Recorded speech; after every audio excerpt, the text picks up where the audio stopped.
with our civil attorney, Michael Snyder, my sister-in-law, Tim's wife, Shannon Reynolds. I am also here with Theroux. We have consulted him. He has graciously taken us on to help us pro bono, to be our victim's advocate. Our family, I just want everyone to know, our family is absolutely devastated by the loss of our beloved loved one. My niece and nephew are devastated at the loss of their father. This was a senseless murder, did not have to happen. And we are being further victimized by the Baltimore City State's Attorney's Office, who took an oath to fight for the victim, and the victim is not being fought for here. So with that being said, I will turn it over to Theroux, and I just want to thank each and every one of you for being here and getting our story out, because we will not stop fighting for justice for my brother. Thank you.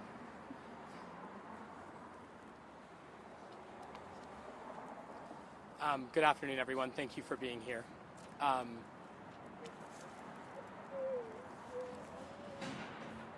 Give me a minute.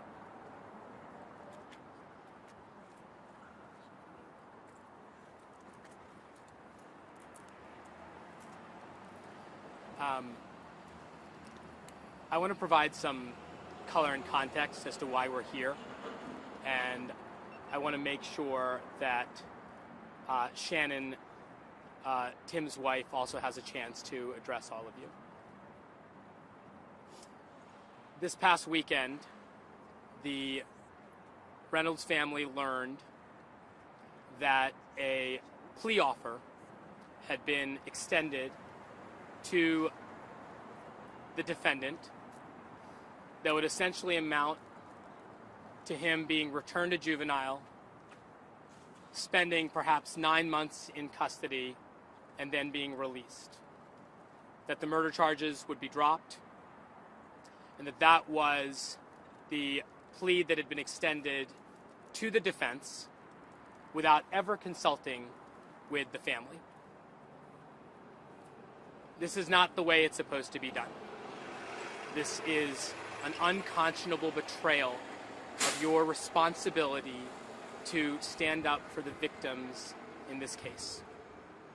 The state's attorney and the Baltimore Police Department took this case to a grand jury, sought, secured, and obtained a first-degree murder indictment from the grand jury.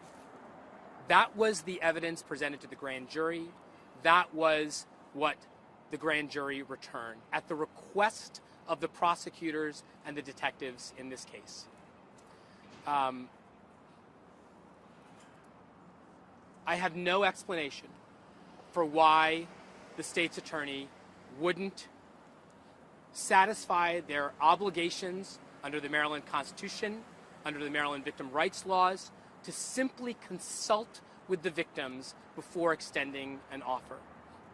On Thursday, there will be a hearing where a judge will be asked whether to accept this proposed deal.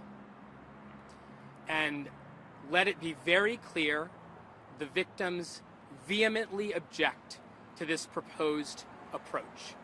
It is inconsistent with the evidence.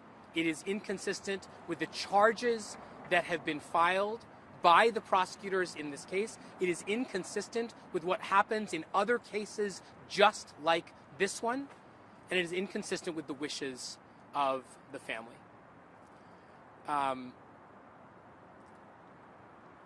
This was a tragedy that could have been averted. We know that. We could have done a lot to avoid the powder keg conditions that we permit to persist on the streets of Baltimore every day. But when a tragedy unfolds, when a crime happens, it is the obligation of the detectives to investigate and get to the bottom of what happened. And in this case, they did. We now understand that they spoke with dozens of witnesses, that they obtained video evidence of what unfolded during that horrific hour. And on the basis of that evidence, they recommended charges to the prosecutors, to Ms. Mosby's office, who then took that recommendation and that evidence before a Baltimore City grand jury and presented it. And the grand jury, upon reviewing that evidence, watching those videos, hearing from those witnesses, returned an indictment for first-degree murder. That was the first step in a long process towards getting justice for the Reynolds family. If there was a moment to second-guess whether those charges were appropriate, it would have been a couple months ago, when Ms. Mosby elected to take these charges into a grand jury. It was not now. We have an unusual circumstance. The state's attorney for Baltimore City is under federal indictment. Her trial begins next year. She will, in all likelihood, not be a lawyer, and she will certainly not be the state's attorney. And it seems clear over these last few weeks, over these last couple of months, that she has abdicated her responsibility to the community, to the system, to the victims. This isn't the first case. This is not the only case where she has just ignored her obligations to even talk with the victims. This is not how it is done.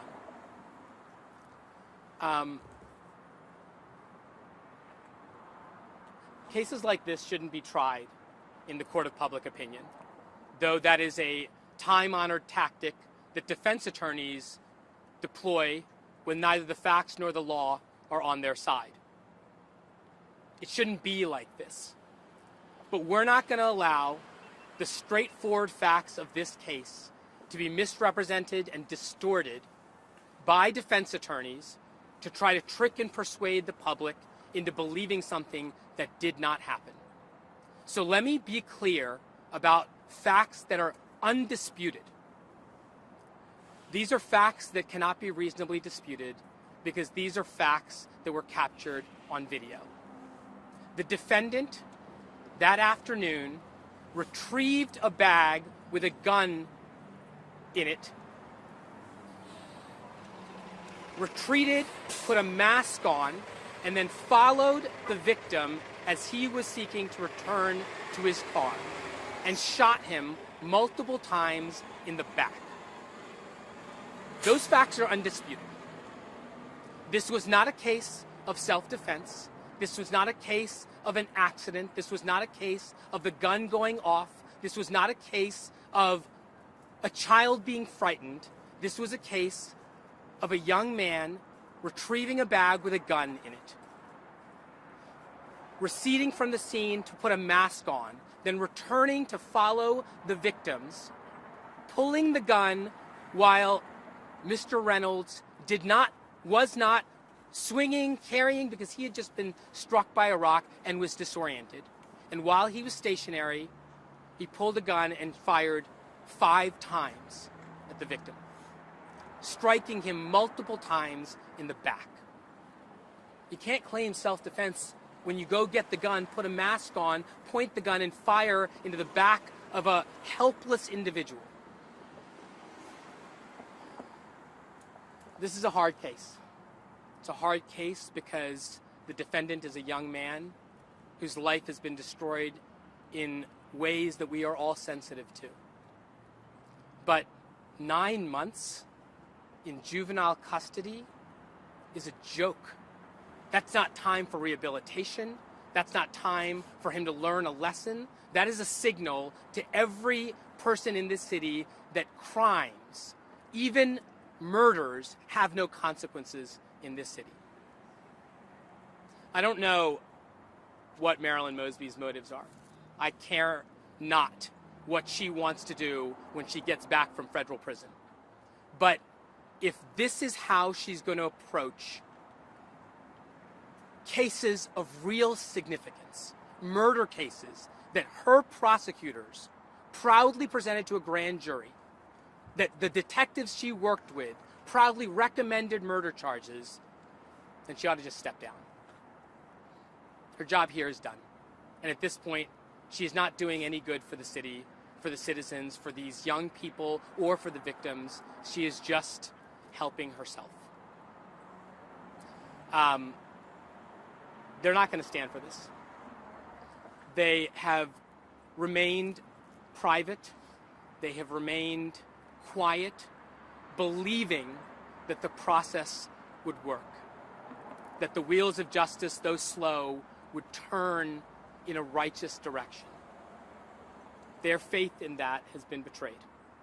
Their faith in that has been betrayed by a state's attorney who has decided not even to speak with them before relaying an offer to the defense that is just laughable. They ought to release the video. We're calling on the police department to release the video. We're calling the state's attorney to release the video. The defense has seen it. The grand jury's seen it. The detectives have seen it. The prosecutors have seen it. And now we've seen it too. The public deserves to see the defendant retrieve a bag, pull a mask on, follow the victim, and fire at him while he's helplessly disoriented. 5 times. Multiple times in the back. Because if they're going to pretend like this is some issue about squeegee workers, it's not. If they want to pretend like this is an issue of black and white, it's not. If it was a white young man who shot a black motorist 5 times, multiple times in the back, after getting a gun and putting a mask on, we would be saying the same things. I want to give the wife of the victim a chance to speak.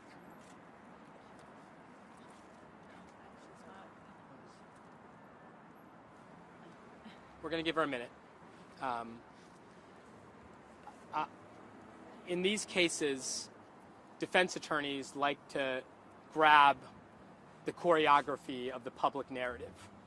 And most often, prosecutors will wait for their day in court to present the evidence. That's the way it's supposed to work.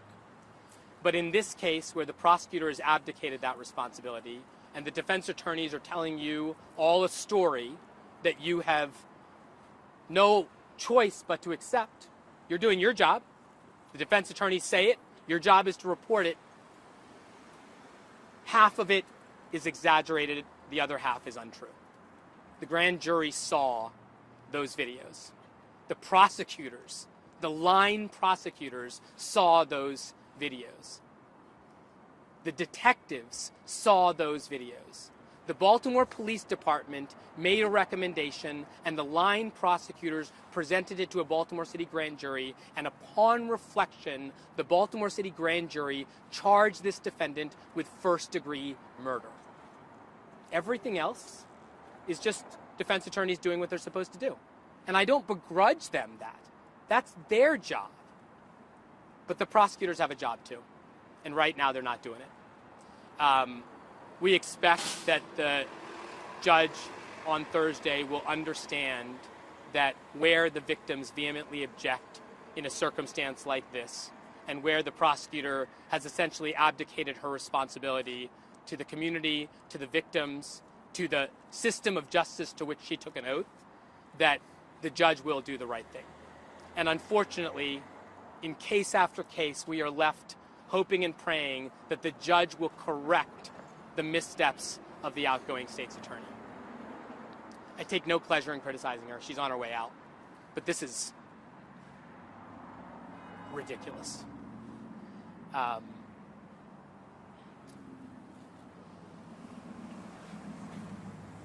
Maybe just think of it. I've kept private this whole time, and because I trusted the process. I was told, because of his age, if they were able to get, the only way he could go to adult court is if they got a first-degree murder indictment. So I trusted the process because I knew there was absolutely no justification for self-defense. I knew my husband was shot while he was walking away. Even before he was shot walking away by Tavon Scott, they threw a cement rock at him and assaulted him, and he was disoriented, and when he was walking away. And luckily I got the news that the first-degree murder indictment came back. A jury heard the evidence, a Baltimore City jury heard the evidence and decided in 5 minutes that they knew it was first-degree murder. Then the next hiccup was, because of his age, there was going to be a motion to transfer hearing. Again, I trusted the process because I knew, I was confident with the grand jury indictment, and he was also denied bail, that I really felt like it would still go to circuit court. And then I heard that this judge presiding over the case Thursday made a similar situation rejected a juvenile offer. And so I felt confident that this Thursday we would get justice, at least in the court of law where it should go. I was blindsided Friday when I spoke and I heard that the state, and it's Mosby, offering a plea deal to Tavon Scott, who shot my husband point blank 5 times while he was walking away. She never contacted the family this whole time, and she's supposed to do that. It's protocol. And that's why I'm here today. It's very hard for me to speak. I'm a private person. But I want justice for Tim, and I need everyone's help. Mosby should recuse herself. It's outrageous what she's doing. And last minute, Friday, and that's all. We are devastated. My family is devastated. I have a daughter who's 8, my 2 stepchildren who are all missing their father terribly. We're just crushed, and we just want justice, and that's all there is to say. I'll take a few questions if there are any.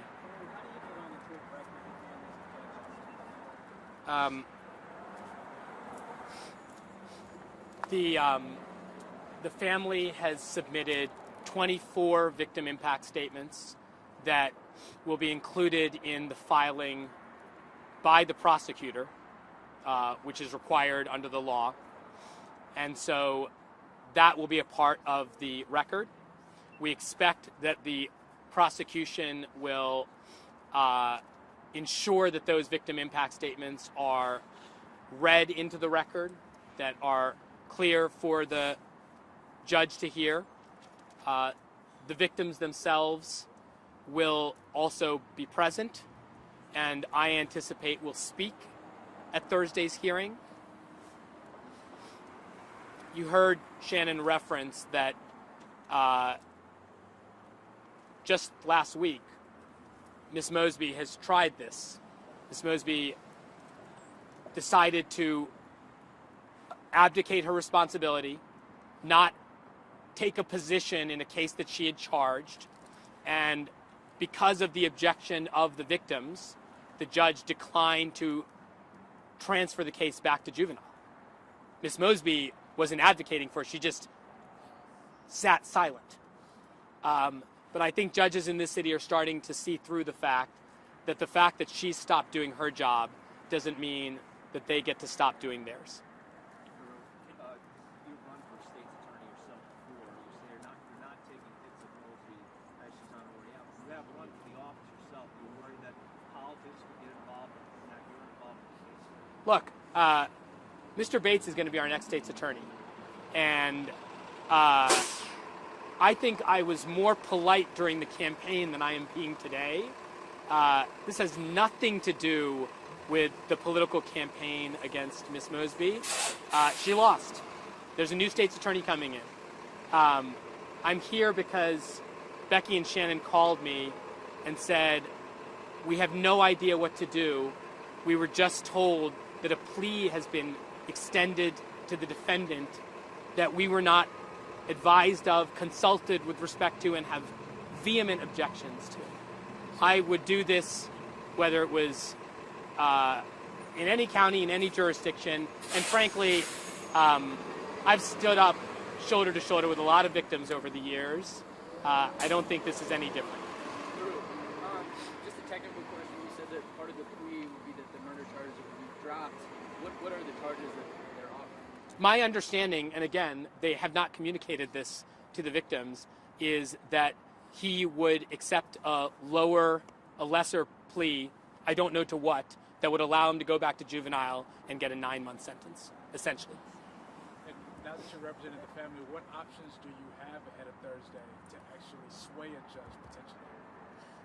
Look, I am hopeful that the judge, just as he did in a previous similar case, will reject the state's proposal here because it has been done so out of line with the rights of the victims and so inconsistent with the evidence.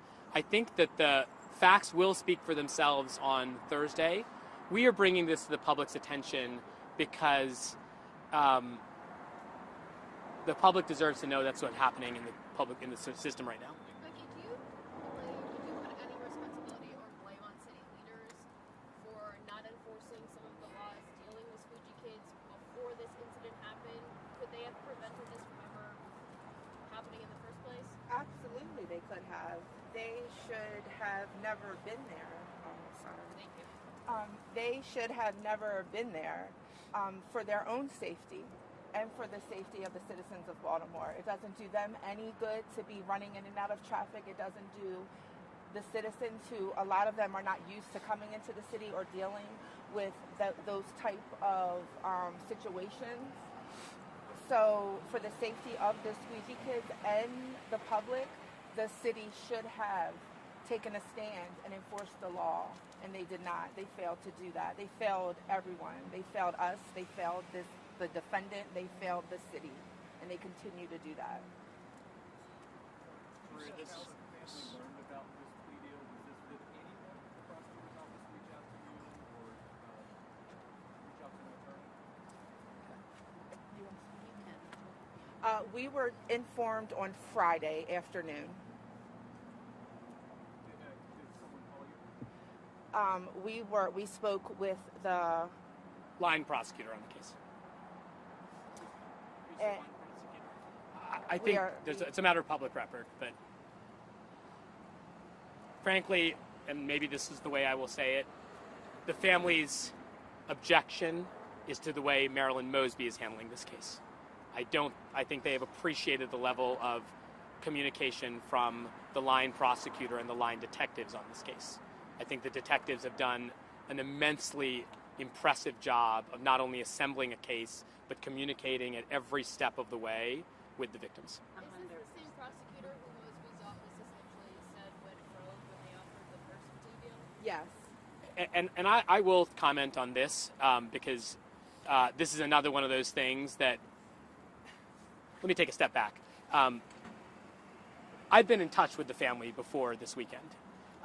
They know that I was reluctant to speak up in part because of what you alluded to, that this may look like some silliness. I didn't speak before when I heard about this rogue prosecutor theory. Let me be clear. It is our understanding that the offer that was originally extended was the standard offer that is extended in virtually every murder case in Baltimore City.